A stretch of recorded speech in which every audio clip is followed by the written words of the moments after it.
Well, good morning. My name is Marla Carlson, and I'm president of Organic Connections. On behalf of the board, I welcome you to our 20th anniversary Organic Connections Conference and Trade Show. Thank you again for joining us, and thank you to all the sponsors and the trade show folks who are here to help us celebrate as well. And I'm really looking forward to connecting or reconnecting with old friends, which I've been doing this morning in the registration line, and making some new ones, and learning lots from our fantastic lineup of speakers from each and every one of you. So I'd like to acknowledge that we are on Treaty 6 territory and the homeland of the Métis people. We affirm our relations we are bound to by our ancestors through treaty to steward this land and seek mutual benefit on this land. We pay our respects to the First Nation and Métis ancestors of this place and honor elders and survivors as we bring awareness to Indian residential and day schools, the 60s scoop, missing and murdered Indigenous women and children, and Two-Spirited. To acknowledge this territory and its keepers on their traditional terms is an act in reciprocity so that truth may be understood and reconciliation made possible. And as part of this journey in reconciliation, it is with humility and respect that I invite Lyndon Linklater to the stage. He is a member of the Thunder Child Cree First Nation and is one of Saskatoon's knowledge keepers. Lyndon works with organizations throughout Saskatchewan as a bridge to reconciliation and is the Indigenous Relations member at the Reme Modern. So welcome, Lyndon.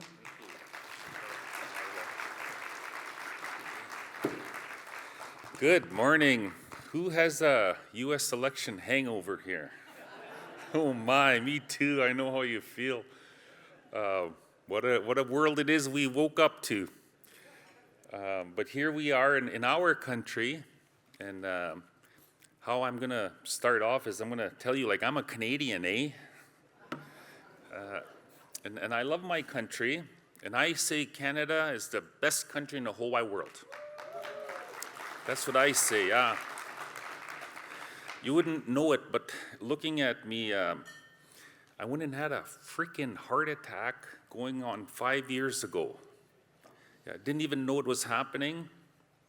Had the classic symptoms like heartburn, trouble breathing, I was nauseated, and my wife made me go to the hospital. I'll go lay down, I'll be okay. No, you get in the car right now. They hooked up those wires. Boy, next thing you know, man, they had me on a car. They wheeled me into a room there. There's like 6 of them standing around me. And I'm thinking, man, do they ever have good service here? One of the nurses says to me, just to let you know, Mr. Linklater, the ambulance is on its way. We're transferring you to Royal University Hospital. That's where they'll operate. Operate? What are they going to operate on? Your heart. I said, my heart? What's the matter with my heart? Sir, you're having a heart attack. And my wife was in the room. And I said, did you hear that? I'm having a freaking heart attack. Anyways, we got this thing, it's called Medicare. There's a lot of countries, they don't have that.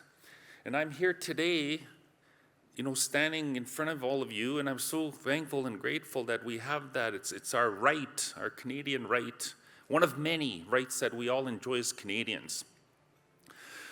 The thing about our country, though, and we're learning this, our country has a past. Like, it has these roots and history in it. And what's happening in our country right now is we're undergoing this thing called truth and reconciliation. Like, it's a good thing. I've spoken to you already. I was here 2 years ago, I guess, at an organic conference, yeah. And, we hear these what are called land acknowledgements. We never used to hear them before. Today now, you go to a conference, you go to a hockey game, football game, meeting, and you're hearing them. That's what they're called. And I really enjoyed your land acknowledgement that you did, Marla. Is awesome. Like, it's a really good thing. A couple days ago, we lost one of our leaders. His name was the late Justice Murray Sinclair. and he was the chair of the Truth and Reconciliation Commission of Canada, and he traveled the country documenting and creating these historical events that took place called residential school experiences. And they came up with these calls to action, back in 2016, and that's when things really started to change in our country. Anyways, what's happening now, and I see it happening, more and more Canadians are learning about the history of our country. Like we all understand, like we didn't do those things, you and I, like we weren't even born yet. But at the same time, like this is my Canada, this is your Canada, this is our Canada. And it's up to us as Canadians to make Canada how it's going to be. Like no government can do that for us. We got to do that. Yeah. So this is what I see happening, and it's so wonderful, The more we visit with one another, the more we get to know with one another, the more we'll learn from one another, and we'll move forward as a nation. I want to acknowledge many of us who have poppies on as we approach Remembrance Day.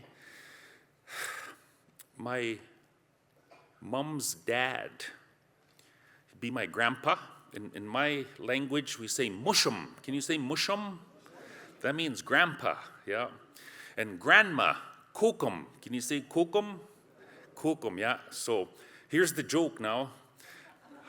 How do you cook grandparents? First you mush them, then you cook them. My mushum, he was 19 years old, and he volunteered, signed up to fight in World War II. And where he began his World War II experience was at this very special place on this very special day called Juno Beach D-Day. My mushroom lived through that. He was on the 3rd Regiment, the 3rd Wave. He helped defuse bombs. He was a sapper. And he lived to see tremendous, horrific events and images. And he lived through that 3rd wave of storming the beaches on that day. And as we all know in our history here, that's the day we lost the most casualties in our history as a country, was on Juno Beach.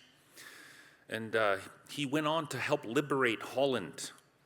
And while he was in Holland, after they stormed the beaches, a shell went off and exploded, and he suffered a severe concussion, woke up in the hospital, and for that they shook his hand and they sent him back home. Thank you for your service.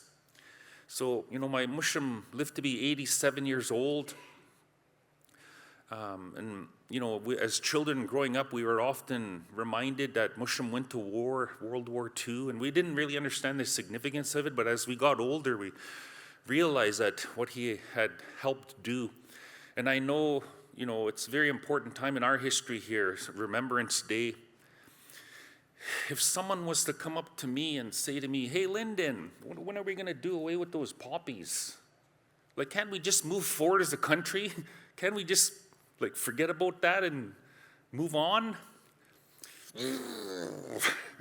That's how I would feel, and I'm not the only one. I know many of us here would have that same feeling. In fact, we teach our children to this day in schools. Little kindergartens are drawing images of poppies and reciting in Flanders Field poem, It's a very important day in our country. My dream and my hope is that one day my fellow Canadians are going to have that same attitude towards this, what they call the orange shirt. Because believe it or not, some people will ask me and they'll say, "Hey, Lyndon, when are we going to do away with those orange shirts? Can't we just move forward as a country and forget about it?" And it's Anyways, I share that message with you, and I want to thank you for the work you're doing. In closing, I was told I had 2 hours, but I'm really going to cut it short here. in our culture as First Nations, like we have been living here for thousands and thousands of years. You know, we have our own history, we have our own ways. How we think, how we see things. We are at the bottom. Water doesn't need humans. We need water. Air does not need humans. We need air. The animals don't need us. We need them. The land, the earth, don't need us. We need the earth. You see? So like we're at the bottom. The work that all of you do as organic farmers contribute to that mentality, believe it or not. Because the work that you're doing is saving our Mother Earth in the long run. So I want to thank you for that. And I want to encourage you to continue doing what you're doing. At first, you were few, but now you're growing. That's so good to know. So with that message, I say thank you. Have a wonderful day. I don't know if anyone here believes in prayer, but if you could say a prayer for my Minnesota Vikings, I'd be great. Anyways, thank you so much. Have a wonderful day.